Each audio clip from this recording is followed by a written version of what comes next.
Rochefort, 10 heures du soir, 23 avril. Italique, donc un courrier. Je n'ai pas mis ma lettre à la poste là-bas, mon cher ami, par pudeur pour elle, de peur que le timbre de son pays ne tombât sous vos yeux et que plus tard, même dans des années, une autre circonstance, vous fit faire un rapprochement et puis la deviner. Je suis de retour à Rochefort, je vous écris dans ma chambre où je suis seul, je tords mes mains, je souffre quand je suis seul, j'ai l'air d'un fou. En partant en chemin de fer, quand j'ai vu disparaître de loin sa maison dans la campagne, un bois où nous avons eu un rendez-vous au premier soleil de mars et tout son pays qui s'éloignait où je ne veux plus revenir, c'est à ce moment peut-être que j'ai eu le cœur le plus déchiré. Comprendrez-vous tout ce que je souffre? Mes vêtements, ma chair, mes lèvres ont gardé encore je ne sais quelle odeur à elle, qui est pour moi étonnamment voluptueuse.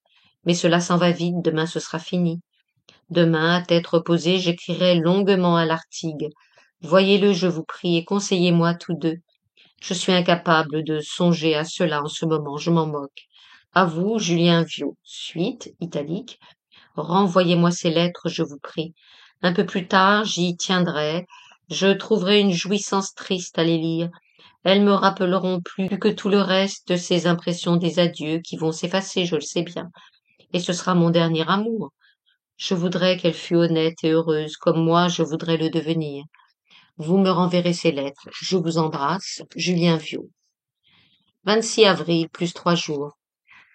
Marie Roberti arrive le matin, promenade dans le port tout le jour, sous une pluie battante. 29, plus 3 jours. Je vais à Marennes, où je comptais rester quelques jours. Ordre inattendu d'aller conduire lundi un détachement de matelots à Lorient. L'affaire du souverain paraît s'apaiser beaucoup. Des lettres officieuses ont ouvert la voie des conciliations. Il paraît qu'il y a sur ce bateau quelques hommes de cœur qui commencent à comprendre l'odieux de ce qu'ils ont fait et à s'en inquiéter. Le 30, je reviens de Marennes à Rochefort. Le 1er mai, je pars de Rochefort à 1 heure avec un détachement de 60 matelots pour Lorient.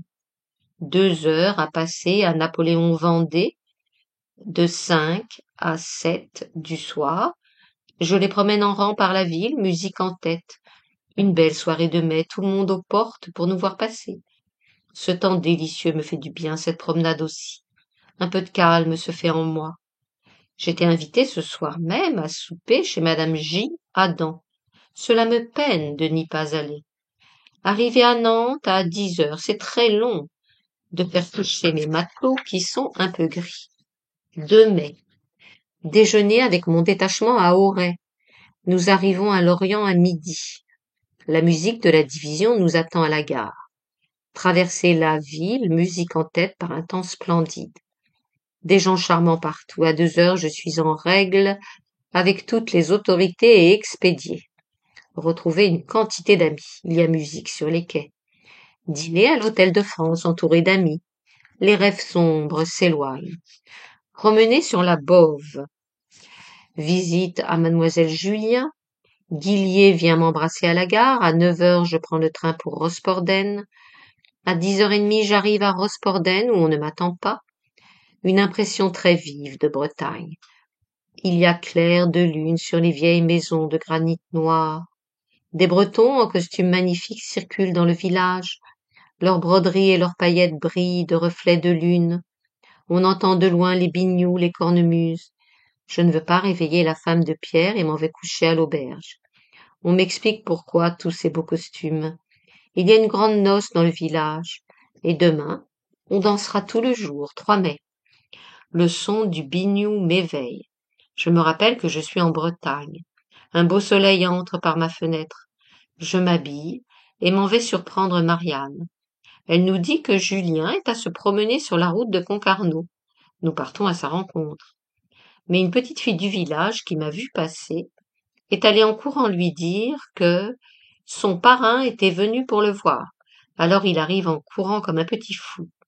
De loin, nous le voyons, qui vient bride abattue sur cette route de Concarneau, en faisant des sauts de cabri, et il se jette dans mes bras. On lui met ses beaux habits pendant que je suis dans ma chambre à écrire à madame Adam, et j'entends sa petite voix qui crie d'en bas. Je suis prêt, parrain, je t'attends, parrain. Il s'agissait d'aller chez madame Simite lui acheter une poupée et une pipe rouge. Après déjeuner, nous allons voir les gens de la noce danser au biniou sur la place de Rosporden. Les costumes sont bien beaux, c'est de la vieille Bretagne et du Moyen Âge. À midi, Julien et sa mère viennent me conduire à la gare. Quand le train s'en va, petit Julien, agitant son chapeau et courant après moi comme un fou, crie avec son accent breton. Bon voyage, parrain. Sa petite voix se perd dans le lointain avec le son des binous. Quand le reverrai-je? À Nantes, le soir, 6 heures. Je vais voir jouer Le Roi de Lahore. Note, opéra de Jules Massenet, 1877, sur un livret de Louis Gaillet. Jeudi 4 mai, départ de Nantes à 8 heures du matin, arrivée à Rochefort à 1 heure. Je repars pour Marennes à 4 heures. Je trouve les Ramans et Marie Roberti perchés à m'attendre sur les murs de Brouage. 4 jours de paix passés à Marennes. L'affaire du souverain touche aussi à sa fin et finit à ma satisfaction. 8 mai, plus 4 jours. Retour à Rochefort, le soir avec Marie-Aire et Ninet. 9 mai. En rade à bord du Fontenoy avec elles deux. 10 mai. Départ de Marie-Aire le matin. 11. Départ de Ninet. 12. Fini l'histoire sombre de Genève. Fini l'histoire du souverain. Fini aussi, hélas, mon histoire délicieuse d'amour. Tout est parti ensemble. Les rêves noirs, les rêves d'ivresse, je me retrouve debout, l'honneur sauf, la tête haute, mon cœur affreusement vide. C'est un calme étrange qui succède brusquement aux agitations. Une sorte d'état neutre, comme un réveil tranquille. Il me semble que je n'ai plus rien à faire. L'été rayonne. La maison est pleine de roses, il y en a partout, de gros bouquets tout autour de moi. Par ma fenêtre grande ouverte, le ciel chaud, avec les hirondelles qui passent, quel calme. Seul chez moi, au milieu de tous les souvenirs, je songe à l'avenir. Il m'apparaît pâle. Je voudrais mourir. Je viens de ranger soigneusement tout ce qui me venait d'elle, ses lettres, les fleurs cueillies dans les bois. Tout cela est allé rejoindre dans le recoin secret de mon bureau d'autres souvenirs. À présent, je regrette d'avoir fait cela. Il me semble que je viens de consommer la séparation éternelle, que je viens de l'ensevelir à jamais, que j'ai rompu le dernier lien qui m'attachait à elle, en cachant tous ces souvenirs qui traînaient dans mes vêtements un peu partout. Cela vivait, à présent cela est enseveli. Quel calme. Ce printemps me parle encore d'amour. Je vais passer tout l'été dans ma maison, auprès de ma mère. Ce sera une période de paix pendant laquelle je me rattacherai aux choses de mon enfance. Et l'avenir? Mon Dieu, comme je l'adore! Je donnerais tout pour seulement toucher encore ses lèvres, pour seulement être mort avec elle, dans la terre enlacée. 17 mai, plus 5 jours. Les amis d'Auban-d'Angers arrivent le soir pour rester à la maison jusqu'à vendredi matin. Italique. Mon cher ami, note. Au matelot bordelais Charles S. qui vient de se marier. J'ai été bien heureux de recevoir ta lettre, car je commençais à croire que tu avais oublié ton ami. Cela me faisait beaucoup de peine. J'irai certainement te voir plus tard. Cela me serait trop pénible d'aller dans ton pays dans ce moment, tu sais pourquoi. Je m'ennuie, je suis malheureux. Sans ma mère que j'aime, je serais déjà parti de France. Je crois que je vais me marier cet été pour essayer d'oublier qui je t'ai dit. Rappelle-toi que je suis ton ami. Pense quelquefois à moi. Je te serre la main, te souhaite le plus de bonheur possible. 20 mai, plus 3 jours. Italique. A. L. Jousselin. Mon cher ami, je suis un peu moins malheureux. Je viens vous le dire. Non pas que je l'aime moins, je l'adore. Je crois un peu plus que jamais, mais il y a quelque chose de moins amer, de plus doucement mélancolique. Voici, J'avais tenu la parole jurée avec notre dernier baiser de ne plus nous donner signe de vie, mais hier, j'ai reçu d'elle une petite lettre qui m'a apporté un apaisement.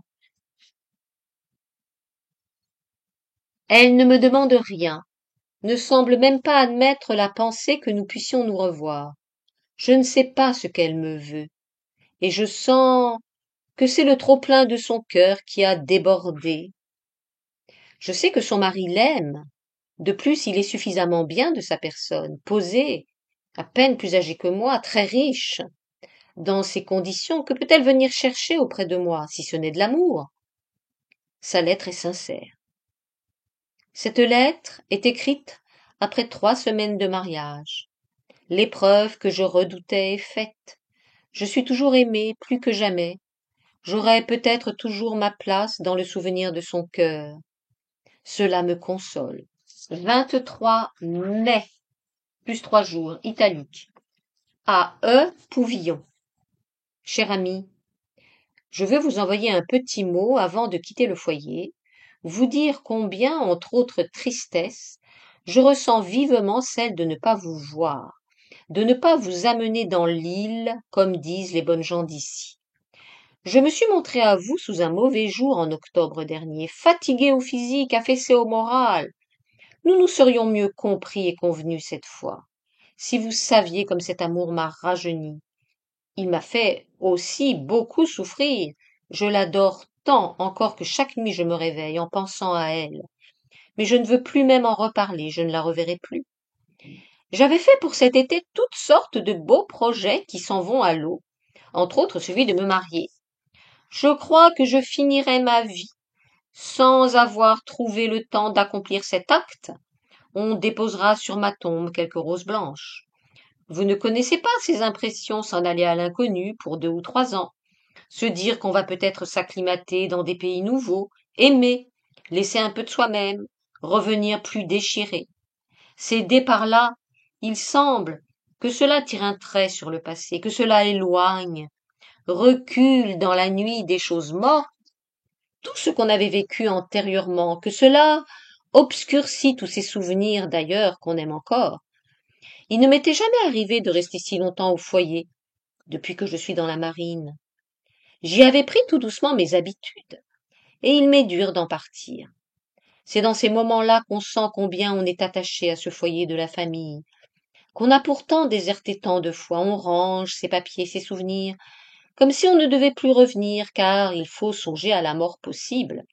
Ma pauvre mère, je songe qu'elle est âgée, encore 2 ou 3 campagnes, et il m'arrivera à mon retour de ne plus la retrouver. Je pars le cœur serré. Et pourtant, il se mêle à ce chagrin quelque chose de difficile à définir. Je ne sais quel vent d'imprévu, ce vent qui nous talonne, nous autres, malgré la lassitude, et sans lequel notre métier ne serait pas possible.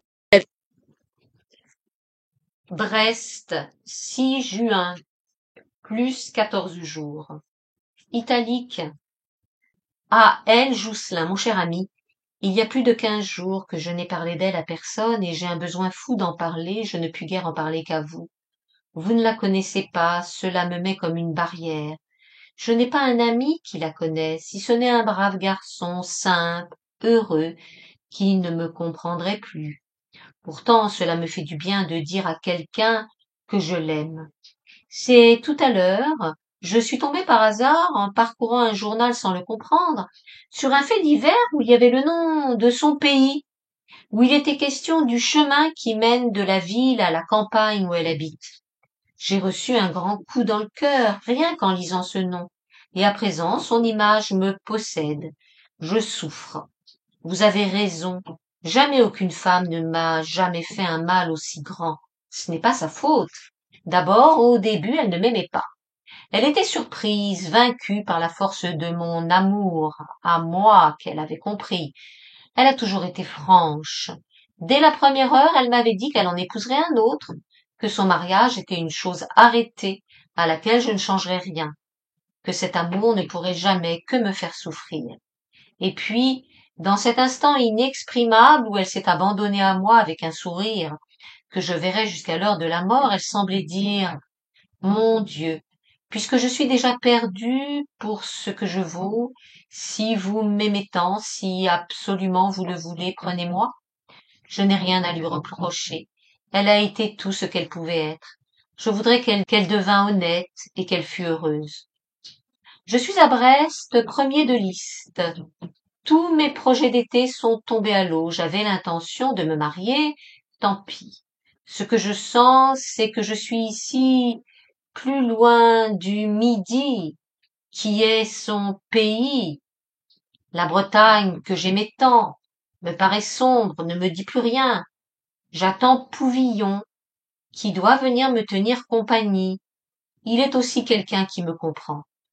Pierre a toujours la première place. Cela ne vous fâche pas, que je vous le dise, bien que vous ayez fait un chemin immense depuis 1 an, et que j'ai pour vous à présent une affection profonde. Il y a toute une partie de moi-même que lui ne comprend pas et dédaigne. Il est le frère du moi simple, et peut-être bon, que j'aurais été si des circonstances ne m'avaient pas tant compliqué. Je l'aime davantage depuis le chagrin qu'il m'a causé dernièrement. Ce qu'il a été depuis pour se faire pardonner m'a donné une foi plus grande en son cœur. Je me suis pris à aimer mon petit filleul un peu comme un fils, à présent que j'ai renié le mien. Et lui aussi m'aime déjà. Brest, 13 juin, plus 7 jours.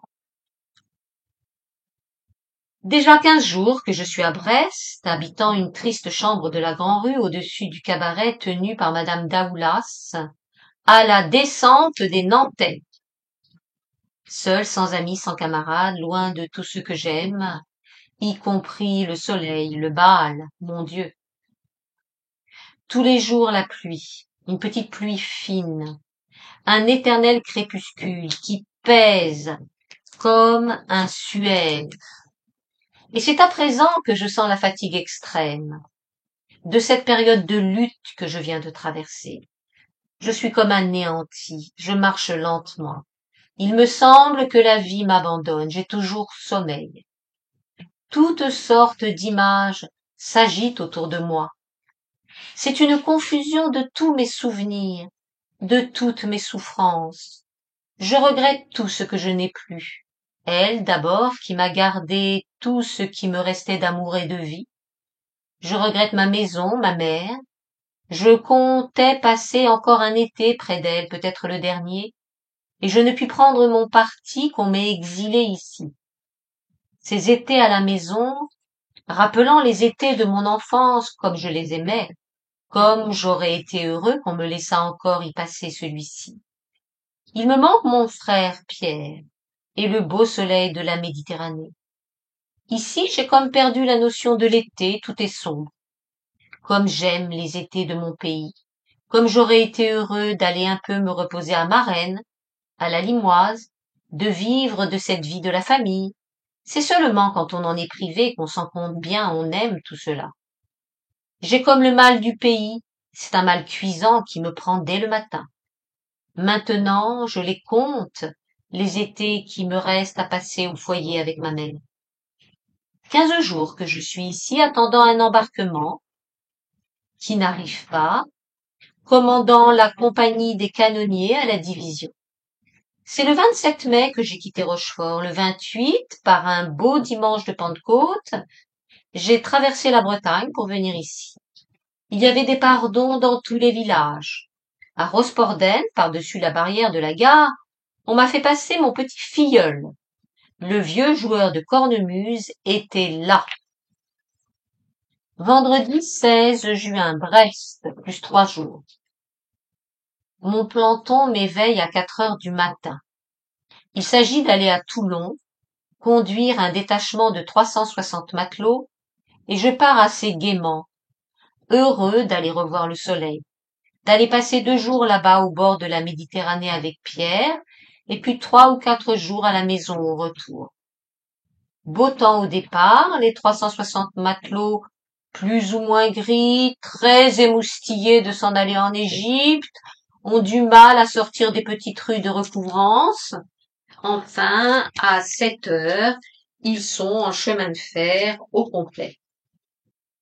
Pierre le Pape, QM de Timonier, à 6 heures du soir arrivé à Laval, où nous couchons chez l'habitant, pendant que les billets de logement se distribuent sur la place de la mairie par une soirée splendide, les officiers du 123e viennent m'inviter à dîner. Passer la soirée avec eux jusqu'à 10 heures, samedi 17, lendemain. Toujours beau temps. Départ de Laval à 8 heures le matin, avec toute la bande au complet, très gai. Rouler tout le jour, toute la nuit, la chaleur augmente. On retrouve la sensation délicieuse de l'été qu'on avait oubliée. Dimanche 18 juin, lendemain. Au lever du jour, nous sommes dans les montagnes, dans un beau pays pittoresque. À 4h30 du matin, arrivé à Clermont-Ferrand. Distribution des billets de logement, nous couchons ce soir chez l'habitant, les matelots se répandent dans la ville encore endormis à la recherche de leur gîte, un beau temps chaud, c'est la fête Dieu. Il y a procession l'après-midi et des fleurs. On n'a jamais vu tant de matelots dans cette ville. Tout le monde nous examine, nous invite. Nous allons en voiture à Royat. Il y a musique dans le jardin du casino. Les matelots sont assis aux premières places. On refuse de les faire payer. Nous avons le succès de la journée. Le beau pays, la belle verdure, les belles montagnes, comme c'est bon d'avoir chaud. De sentir l'été quand on revient de Brest. 19 juin, lendemain. À 9 heures du matin, départ de Clermont-Ferrand avec toute la bande en bon ordre et au complet. Toujours beau temps. Rouler toute la journée. La belle dame inconnue qui nous accompagne jusqu'à Brioude. Déjeuner à l'auberge. Suivi la vallée de l'Allier, traverser les Cévennes, un pays sauvage pour un pays de France. Les matelots le regardent de tous leurs yeux. Nous voyageons maintenant en train spécial.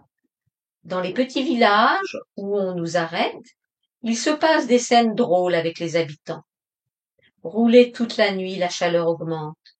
On sent l'approche du midi. Italique. Mon bon frère. Note. À Pierre le cause. Je t'écris en route, nous voyageons dans un train spécial pour nous, il m'est donc impossible de te dire exactement à quelle heure j'arriverai lundi.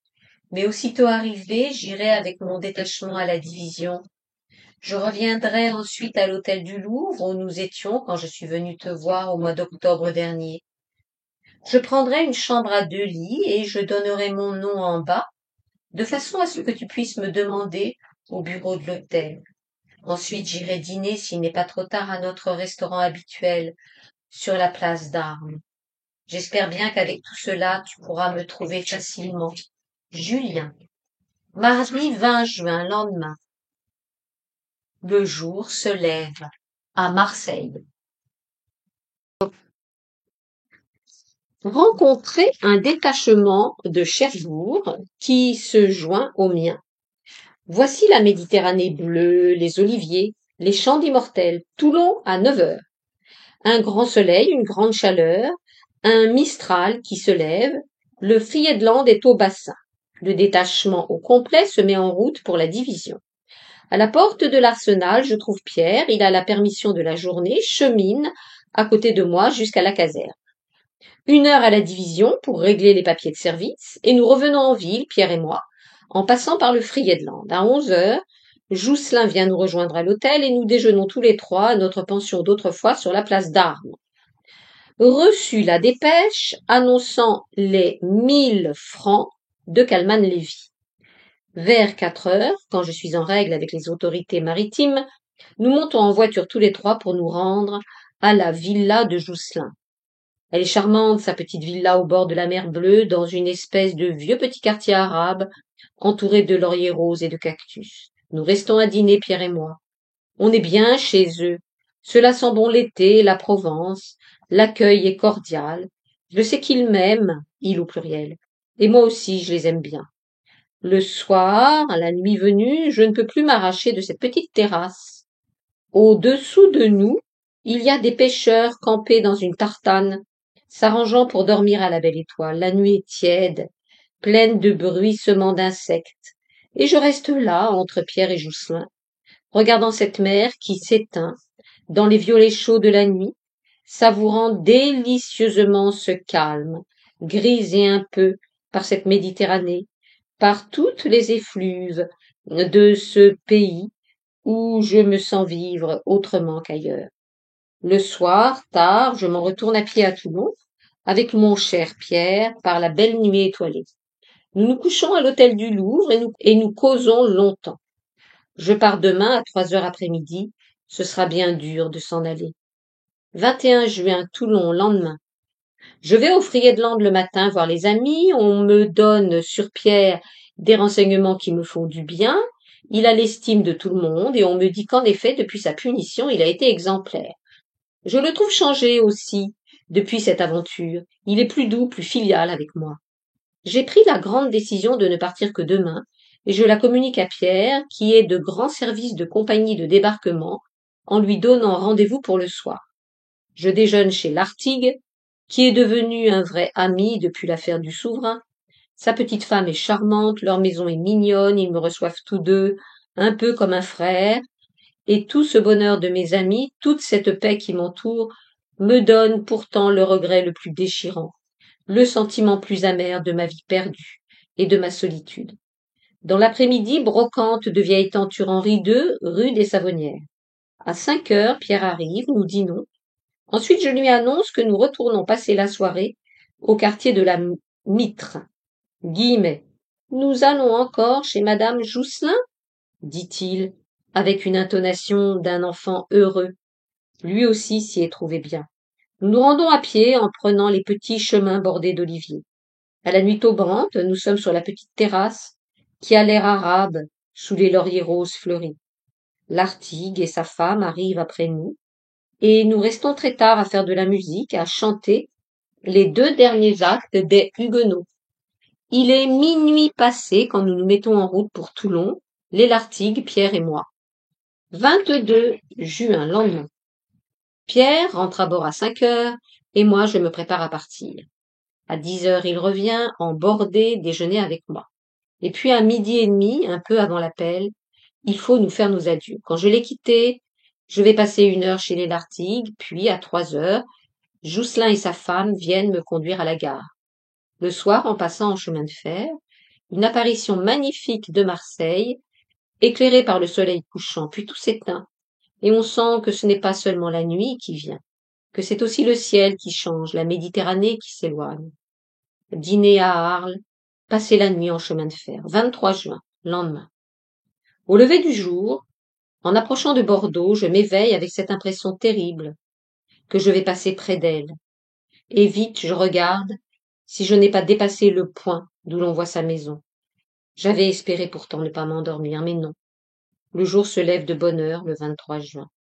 Encore 2 stations. Puis je vois passer cette maison et ce bois où nous avons cueilli des fleurs de mars.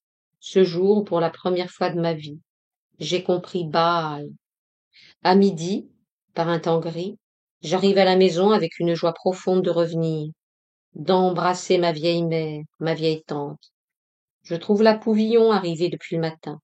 Il paraît qu'on nous attend le soir même à Marennes pour la présentation à mademoiselle Jeanne C. Et nous prenons la voiture de 4 heures. La perspective de cette entrevue me trouble un peu pendant le dîner. À 8 heures, la jeune fille arrive. Hélas, elle ne me plaît guère. Encore une que je ne me déciderai pas à épouser. Je finirai par rester seule. On organise cependant des petits jeux, un quadrille, Pouvillon me donne le fou rire, nous dansons le bal breton, Jeanne C. et moi en tête. Cette situation me paraît d'un haut comique. 24 juin, lendemain, Marennes. Temps splendide d'été. Nous essayons de sortir pour montrer à Pouvillon les petits villages blancs aux maisons bordées d'œillets. Il fait une chaleur terrible. Nous restons tout le jour assis sous les arbres. On est bien. Je voudrais ne pas m'en aller. À 4 heures, nous imaginons d'aller dans l'île, au château, avec Pouvillon et Ninet. La mer est assez belle, cueillie des œillets roses sur la plage. Partis en barque, nous revenons en bateau à vapeur. Un orage terrible menace. Il nous faut faire la route à pied de la Pointe à Marennes. En route, l'orage nous tombe dessus. Pouvillon et Ninet se réfugient à la Chénade, mouillés et effarés, tandis que je vais à Marennes chercher des secours et des parapluies. À 9 heures, nous sommes au logis trempés. Ninet ayant un casaquin prêté par une paysanne et un mouchoir sur la tête. Dimanche 25 juin, Marennes. Nous partons pour Rochefort, Pouvillon, Ninet et moi, par la voiture de 8 heures.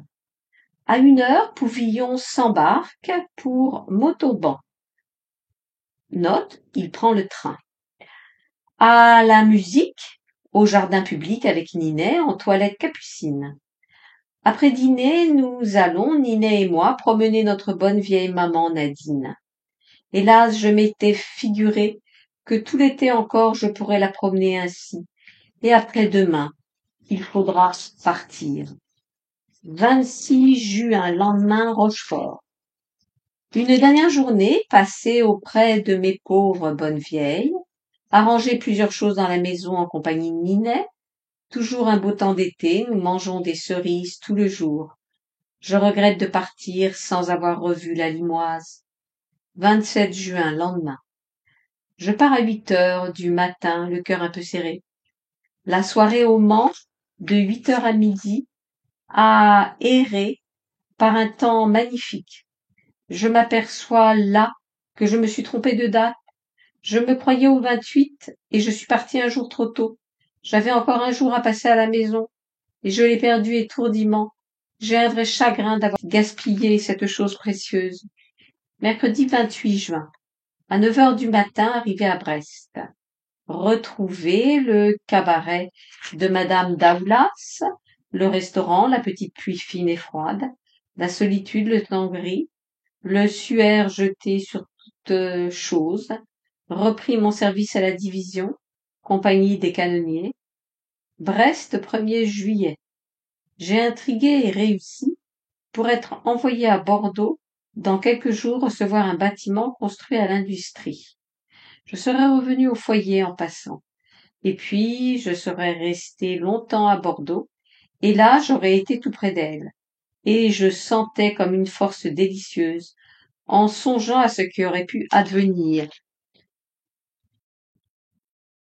Et puis demain, dimanche, je partais pour Rosporden passer un jour dans les bois avec mon petit filleul, quand ce soir, je reçois l'ordre d'être à la majorité demain matin pour y choisir un embarquement pour l'Égypte. Note. L'assassinat de plusieurs dizaines d'Européens à Alexandrie fournit à l'Angleterre le prétexte d'une intervention en Égypte. Le Parlement français refuse de se joindre à cette intervention. Reprise. Adieu le foyer Bordeaux et Rosporden. J'entrevois l'Égypte et le grand soleil et les aventures.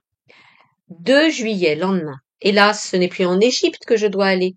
J'embarque sur la Surveillante pour l'escadre de la Manche.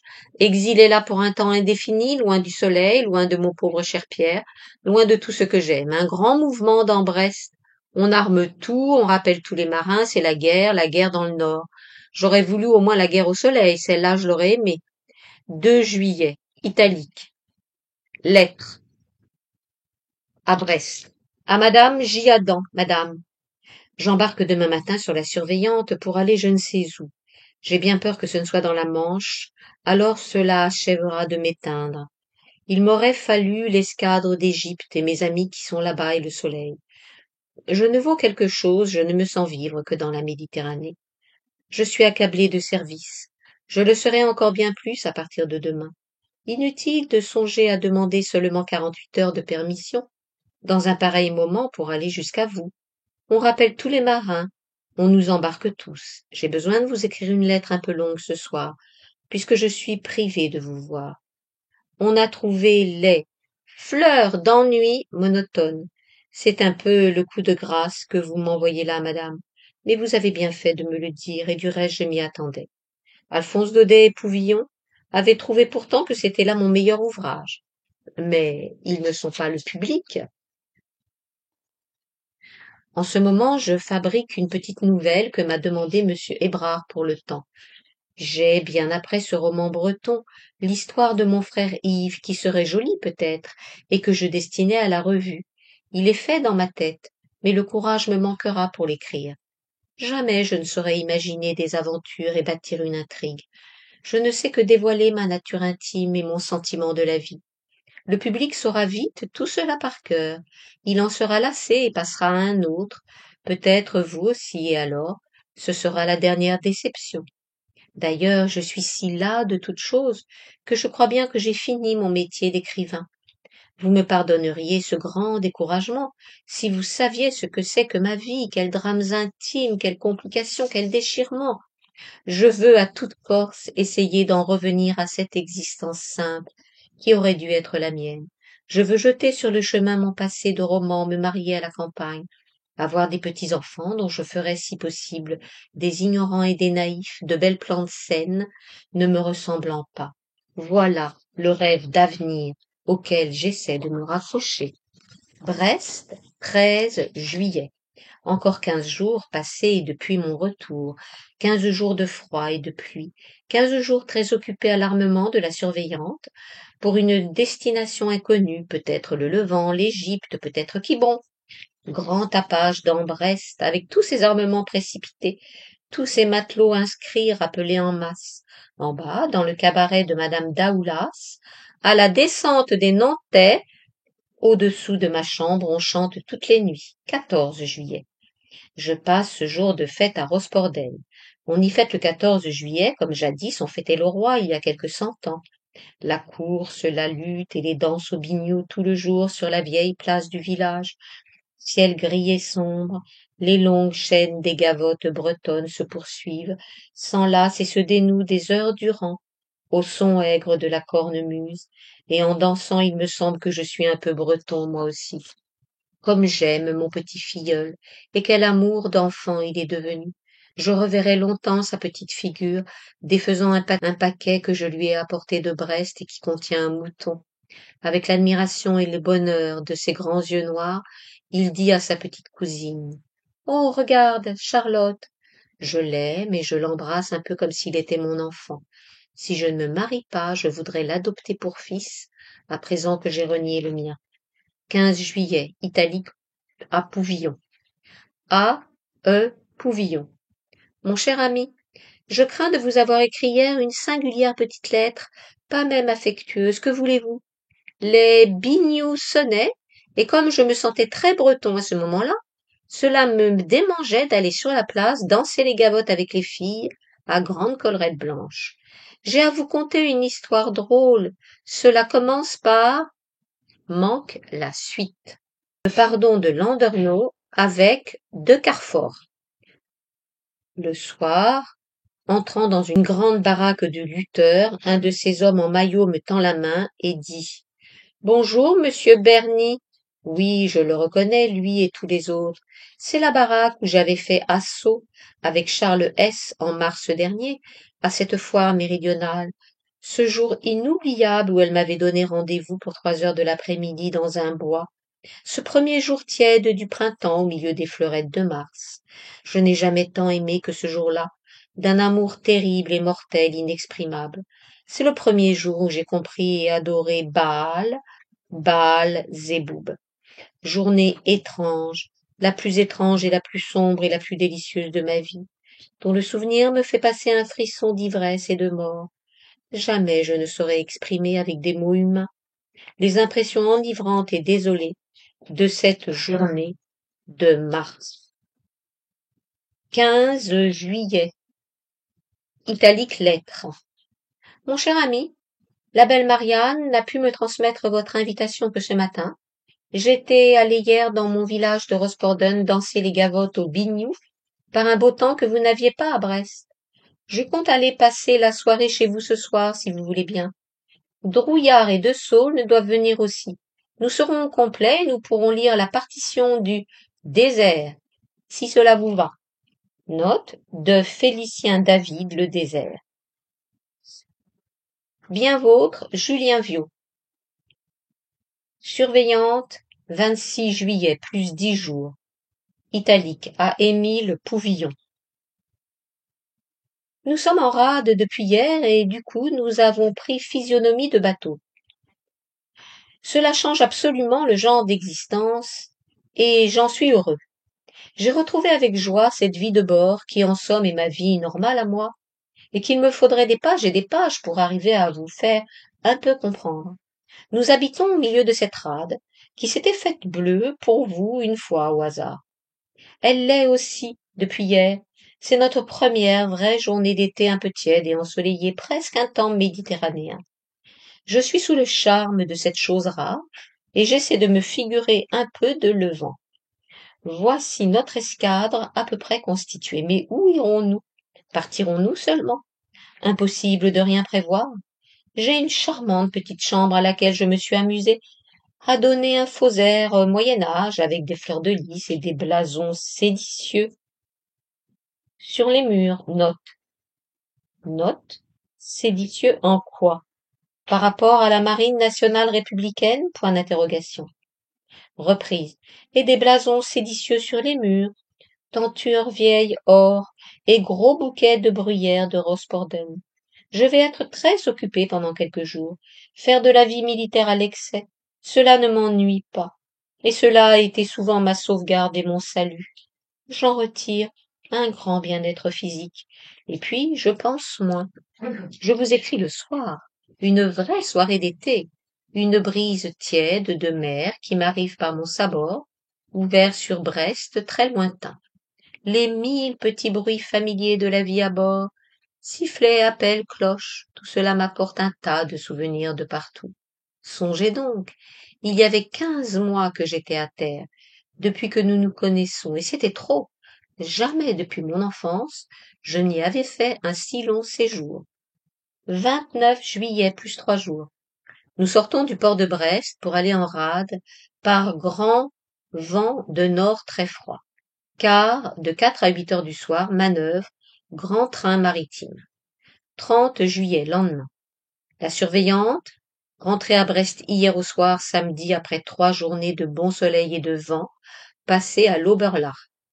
Cette vie de bord et ce grand air de la mer, comme j'aime encore tout cela que j'avais oublié. Hier au soir, un rendez-vous à Brest, un rendez-vous que j'avais ardemment désiré dans ce pays-ci et que je n'espérais plus. Après l'ivresse des premiers instants de possession passés, cette nuit m'a paru longue, triste, enfiévrée de je ne sais quel amour factice, le cœur plein de remords, de regrets déchirants, d'amour pour d'autres, cherchant à m'étourdir avec celle-ci qui s'est brusquement donnée. Le jour levé dès 3 heures, filtrant à travers les volets fermés. Cette belle créature m'inspirant une sorte de pitié, rien de plus. Je crois que je ne recommencerai pas une pareille nuit, et que ce sera notre seul rendez-vous. Et le matin au réveil, je reçois cette lettre de mon pauvre Pierre, qui m'apporte encore une inquiétude et une tristesse. Nuit du 31 juillet au 1er août, quart de minuit à 4 heures, nuit rare et splendide avec un air frais et doux, une belle lune sur le miroir immobile de la mer. Tout cela me rappelle mes derniers quarts de minuit à 4 heures du Friedland, les belles nuits chaudes de Raguse, avec les senteurs de myrte, et les nuits de Cattaro, mélancoliques au pied des grandes montagnes et tout imprégnées d'un amour étrange et sauvage. La chapelle de Bausich suspendue au milieu des bois sombres, où Mathéa dormait. Comme je regrette ce bel été qui va finir et que j'aurai perdu. J'ai écrit hier à ma mère pour la prier de me garder des fleurs du vieux jasmin rouge, parce que je me figure que ce sera son dernier été à lui. L'an prochain il ne repoussera plus, et ce sera le commencement de la fin. Jeudi 3 août. Rade de Brest. À 4 heures du soir, la première division de notre escadre, Turenne, Atalante, Savoie, part pour Quiberon, où nous la rejoindrons dans 8 jours. J'ai fait mes adieux à la terre pour longtemps. Je me trouve bien dans ma chambre de bord. Elle a un air d'austérité de moine, et quelque chose de virginal aussi, avec sa blancheur et ses fleurs de lys. Elle est ce qu'il faut pour cette période de vie militaire et ascétique, qui va durer un temps que je ne puis prévoir, et pendant laquelle je serai comme retiré du monde. Pourtant la paix n'habite pas dans ce réduit, c'est la demeure des désirs inassouvis, des regrets déchirants et des remords. Surveillante 14 août.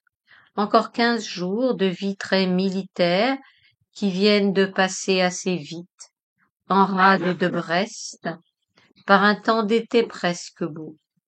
Le 14 au matin, départ de la division, dévastation surveillante valeureuse, longer la côte de Bretagne, à 10 heures du soir, mouillé sous l'île de Groix. Quart de minuit à 4 heures du matin, 15 août, à Quiberon. 19 août, à terre, au village de Pontaliguen, Quiberon. Dans l'auberge, avec le pilote Madec, nous écrivons à Alfred Daudet une lettre en commun, à 2 écritures. Dimanche 20. Première visite au menhir de Carnac, à la lande celtique, toute rose de bruyère. C'était le jour du grand pardon de Rosporden, et j'avais eu l'espoir qu'on me permette d'y aller. Je regrette ce pardon et mon petit filleul, surtout, que j'aurais embrassé. Surveillante Quiberon, 27 août plus 7 jours. 15 jours passés ici par des temps affreux, des exercices de nuit et de jour, du service à outrance. Quand par hasard j'ai un moment libre, je me sauve à terre dans la campagne, dans la brousse. Je me baigne à la plage, dans l'eau glacée. C'est bien triste ce pays-ci, mais très breton. Le vrai pays celtique tout rempli de souvenirs de l'âge des grandes pierres. Le recoin que j'ai adopté, cela s'appelle les alignements de Meinec. Note, l'un des 3 groupes des alignements de Carnac. Reprise, la lande, la vraie lande, bretonne, toute rose de bruyère absolument rase, avec çà et là de grandes fleurs bleues, esquisse de couleurs et de formes. Au loin, au bout de la lande, on aperçoit la ligne verte de l'océan, et on l'entend faire son bruit. Et sur cette étendue rose, sous le ciel gris, tout le peuple des menhirs debout, avec des tournures de vieillards bossus. Je me couche sur la bruyère, je regarde tout ce monde par en dessous, toutes ces tournures de vieux fantômes en pierre qui montent sur le ciel lourd, chargé de nuées grises.